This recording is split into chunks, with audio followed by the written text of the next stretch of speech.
ಭಕ್ತರ ಒಂದು ನಿಲಯ ಇದೊಂದಾಗಿದೆ. ಇಂತಹ ಒಂದು ಪ್ರದೇಶಕ್ಕೆ ಜಗನ್ಮಾತೆಯು, ಇಂತಹ ಪ್ರದೇಶದಲ್ಲಿ ಜಗನ್ಮಾತೆಯು ವಿರಾಜಮಾನಳಾಗಿದ್ದು ಎಲ್ಲರಿಗೂ ಸಹ ಅನುಗ್ರಹವನ್ನು ಮಾಡ್ತಾ ಇದ್ದಾಳೆ.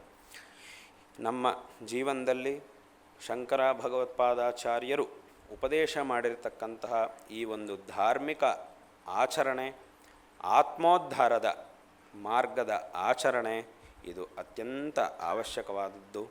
ಇದನ್ನು ಮಾಡಿ ನಾವೂ ಸಹ ಆಚರಣೆ ಮಾಡಬೇಕು, ನಮ್ಮ ಮಕ್ಕಳಿಗೂ ಸಹ ಇದನ್ನು ನಾವು ತಿಳಿಸಬೇಕು. ಮತ್ತು ಇದರ ಬಗ್ಗೆ ನಮ್ಮ ಜ್ಞಾನವೇನಿದೆಯೋ ಅದನ್ನು ಇನ್ನೂ ದೃಢವಾಗಿಸಿಕೊಳ್ಳಬೇಕು.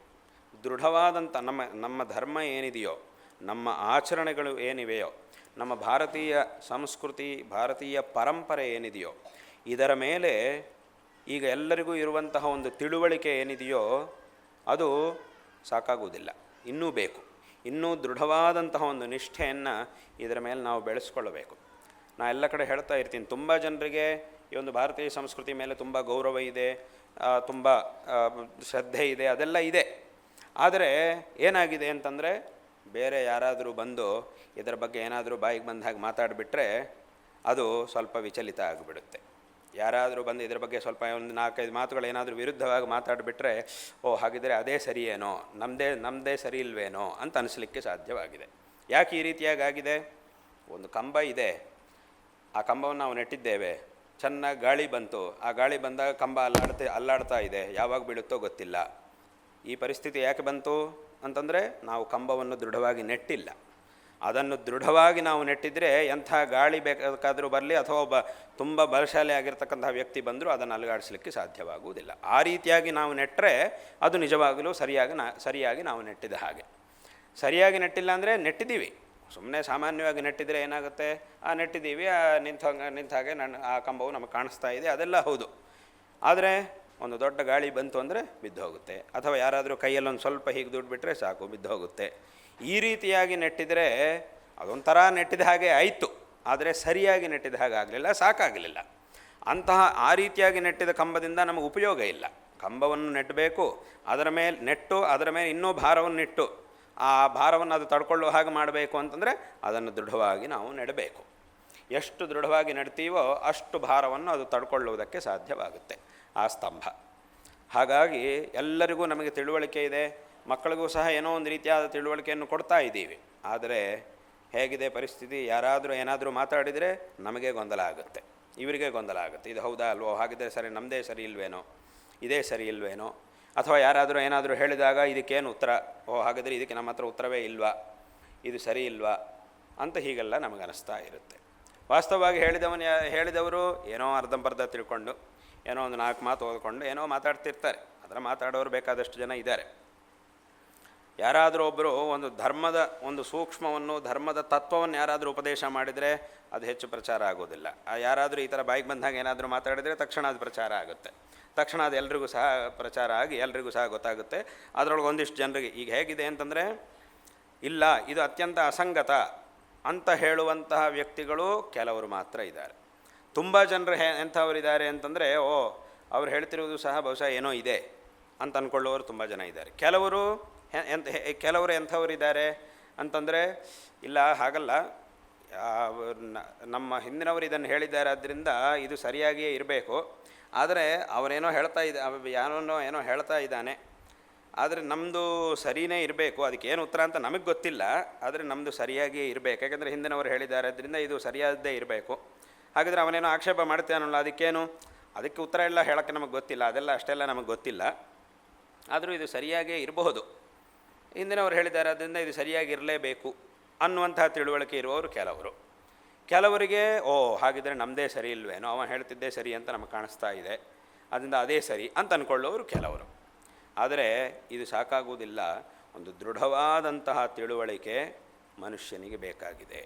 ಅನೇಕ ವಿಧವಾದಂತಹ ಪ್ರಶ್ನೆಗಳು ನಮಗೆ ಬರ್ತಾ ಇರುತ್ತೆ. ಪ್ರತಿಯೊಬ್ಬ ಮನುಷ್ಯ ಏನಾದರೂ ಒಂದು ಹೊಸ ವಿಷಯವನ್ನು, ಮನುಷ್ಯನ ಒಂದು ಸ್ವಭಾವವೇ ಹಾಗೆ, ಏನಾದರೂ ಒಂದು ಹೊಸ ವಿಷಯ ತಿಳ್ಕೊಂಡಾಗ, ಒಂದು ಗಂಭೀರವಂತಹ ವಿಚಾರವನ್ನು ಕೇಳಿದ ಮೇಲೆ ಅದರ ಮೇಲೆ ಬೇರೆ ಬೇರೆ ರೀತಿಯಂತಹ ಸಂದೇಹಗಳೆಲ್ಲ ಮನಸ್ಸಿನಲ್ಲಿ ಬರ್ತಾ ಇರುತ್ತೆ. ಇದು ಹೇಗೆ, ಅದು ಹೇಗೆ ಅನ್ನುವಂತಹ ಪ್ರಶ್ನೆ ಎಲ್ಲ ಬರ್ತಾ ಇರುತ್ತೆ. ಆದರೆ ಆ ಪ್ರಶ್ನೆಗಳಿಗೆಲ್ಲ ಸರಿಯಾದಂತಹ ವ್ಯಕ್ತಿಗಳಿಂದ ನಾವು ಉತ್ತರ ಪಡ್ಕೊಳ್ಳುವಂತಹ ಒಂದು ಪ್ರಯತ್ನವನ್ನಾದರೂ ಮಾಡಬೇಕು.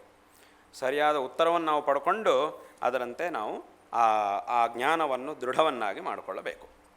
ಅಂದರೆ ಒಂದು ಉದಾಹರಣೆ ಹೇಳಬೇಕು ಅಂದರೆ, ನಾವು ವಿಶೇಷವಾಗಿ ಶ್ರೀರಾಮನ ಆರಾಧನೆಯನ್ನು ಮಾಡ್ತೀವಿ. ಅತ್ಯಂತ ಪರಂಪರೆಯಾಗಿ ದೊಡ್ಡ ಪರಂಪರೆಯಿಂದ ರಾಮನ ಆರಾಧನೆಯನ್ನು ಮಾಡ್ತಾ ಇರ್ತೀವಿ. ಶ್ರೀರಾಮ ಯಾವ ಒಂದು ಧರ್ಮ ಮಾರ್ಗವನ್ನು ಉಪದೇಶ ಮಾಡಿದ್ದಾನೋ ಆ ಒಂದು ಧರ್ಮ ಮಾರ್ಗವನ್ನು ನಾವೆಲ್ಲರೂ ಸಹ ಆದರ್ಶವಾಗಿಟ್ಟುಕೊಂಡು ಧಾರ್ಮಿಕವಾದಂತಹ ಜೀವನವನ್ನು ನಮ್ಮ ಹಿಂದಿನವರು ನಡೆಸಿದ್ದಾರೆ.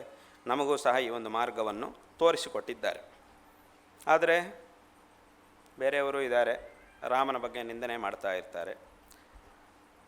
ನಿಂದನೆ ಮಾಡುವವನು, ಹುಚ್ಚುಚ್ಚಾಗಿ ನಿಂದನೆ ಮಾಡುವವರು, ವಿತಂಡವಾದ ಮಾಡುವವರು ಅವರು ಹೇಗಾದರೂ ಮಾಡ್ತಾನೇ ಇರ್ತಾರೆ.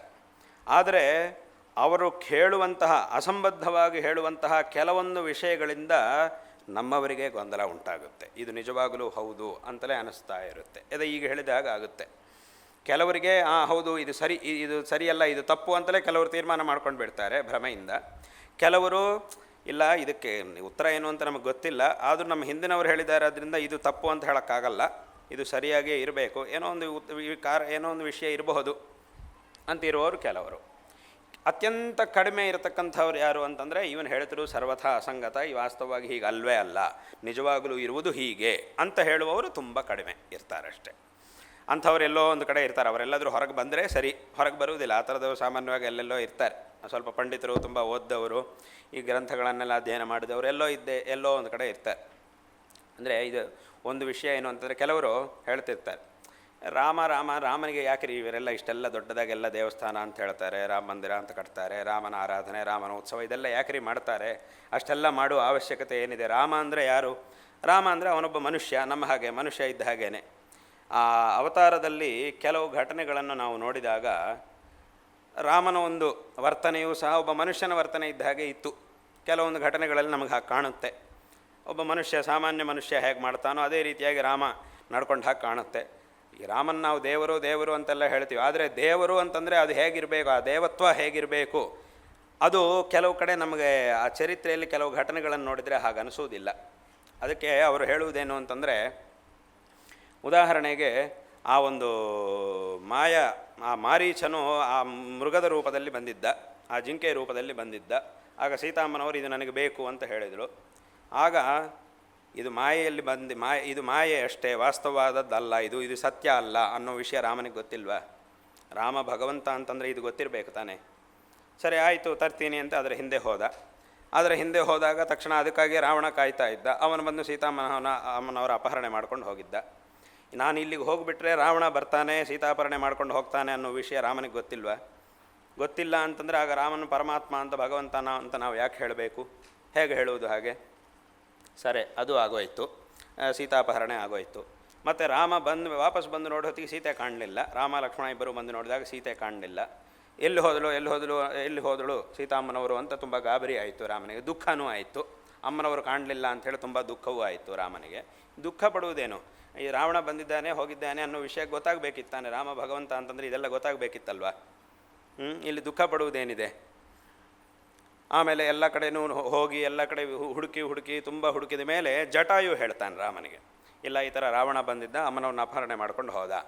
ಜಟಾಯು ಹೇಳಿದ ಮೇಲೇ ತಿಳ್ಕೊಳ್ಬೇಕಾ ರಾಮ ಭಗವಂತ ಅಂತಂದರೆ ಜಟಾಯು ಹೇಳಿದ ಮೇಲೇ ರಾಮನಿಗೆ ಗೊತ್ತಾಗಬೇಕು ಅಂತಿದೆಯಾ? ಮೊದಲೇ ಭಗವಂತ ಅಂದರೆ ಸರ್ವಜ್ಞ, ಪರಮಾತ್ಮ ಅಂತಂದರೆ ಅವನು ಸರ್ವಜ್ಞನಾಗಿರಬೇಕು, ಎಲ್ಲವೂ ಗೊತ್ತಿರಬೇಕು.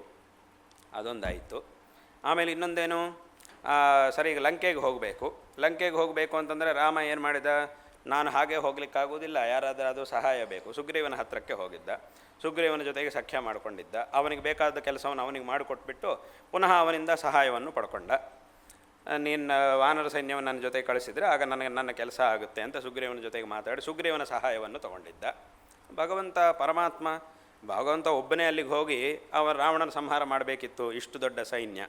ಅದೆಲ್ಲ ಸರಿ, ಆ ಸೈನ್ಯವನ್ನೆಲ್ಲ ಕಳಿಸಿ ಆಂಜನೇಯ ಸ್ವಾಮಿನ ಕಳಿಸಿ ಸೀತೆ ಎಲ್ಲಿದ್ದಾಳೆ ಅನ್ನೋದನ್ನು ತಿಳ್ಕೊಂಡಾಯಿತು. ಇನ್ನೇನು ಮಾಡಬೇಕು? ಯುದ್ಧ ಮಾಡಬೇಕು ಅಂತಂದರೆ ಲಂಕೆಗೆ ಹೋಗಬೇಕು ಅಂತಂದರೆ ಸಮುದ್ರದ ಹತ್ರಕ್ಕೆ ಹೋದಾಗ ಅಯ್ಯೋ ನಮಗಿಲ್ಲಿ ದಾರಿ ಇಲ್ಲ, ಸೇತು ನಿರ್ಮಾಣ ಮಾಡಬೇಕು. ಸೇತು ಕಟ್ಟಿದರೆ ಮಾತ್ರ ಲಂಕೆಗೆ ಹೋಗ್ಲಿಕ್ಕಾಗುತ್ತೆ. ಈ ರಾವಣ ಸೇತು ಇಲ್ಲದೇ ಬಂದು ಹೋಗಿದ್ದಾನೆ. ರಾವಣ ಬರೋ ಹೊತ್ತಿಗೆ ಸೇತು ಇತ್ತಾ? ರಾವಣ ಬಂದಾಗ ಸೇತು ಇರಲಿಲ್ಲ. ಸೇತು ಇಲ್ಲದೆ ಹಾಗೆ ಆಕಾಶ ಮಾರ್ಗದಲ್ಲಿ ಬಂದು ಹೋಗಿದ್ದ. ಒಬ್ಬ ರಾವಣನೇ ಆಕಾಶ ಮಾರ್ಗದಲ್ಲಿ ಬಂದು ಹೋದ ಮೇಲೆ ರಾಮ ಭಗವಂತ ತಾನೆ, ರಾವಣ ರಾಕ್ಷಸ. ಒಬ್ಬ ರಾಕ್ಷಸ ಸೇತುವಿನ ಅಗತ್ಯವೇ ಇಲ್ಲದೆ ಆಕಾಶ ಮಾರ್ಗದಲ್ಲಿ ಬಂದು ಹೋದ. ರಾಮ ಅಂದರೆ ಪರಮಾತ್ಮ, ಭಗವಂತ. ಆ ಭಗವಂತನಿಗೆ ಸೇತುವೆ ಯಾಕೆ ಬೇಕಿತ್ತು?